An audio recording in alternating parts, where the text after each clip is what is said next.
Update India TV, हर खबर सच्चाई की ओर। होळी रंगपंचमी खेळ हा बेतला जीवावर, 2 मावस भावांचा पाण्यात बुडून मृत्यू. कळंब पोलीस स्टेशन मधील घटना.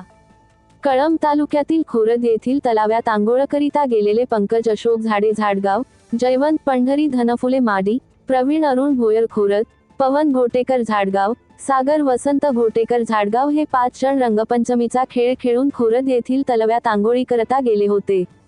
आंघोळ करीत असताना त्यातील मृतक पंकज अशोक झाडे वय 35 वर्ष राहणार झाडगाव तालुका राळेगाव व जयवंत पंढरी धनफुले वय 28 वर्ष राहणार मार्डी तालुका मारेगाव यांना पाण्याचा अंदाज न आल्याने त्यांचा पाण्यात बुडून मृत्यू झाला.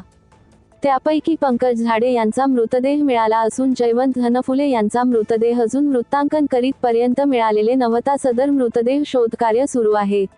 सदर घटनेची माहिती कळंब पोलीस स्टेशनला मिळताच तातडीने घटनास्थळी पोहोचून सदर घटनेचा पंचनामा करून मृतदेह शवविच्छेदनाकरिता ग्रामीण रुग्णालय कळंब येथे पाठविण्यात आला आहे. पुढील तपास कळंब पोलीस करीत आहे. कळंब तालुका प्रतिनिधी वीरेंद्र चव्हाण सह महेंद्र लाडके डोगरखर्डा सर्कल प्रतिनिधी.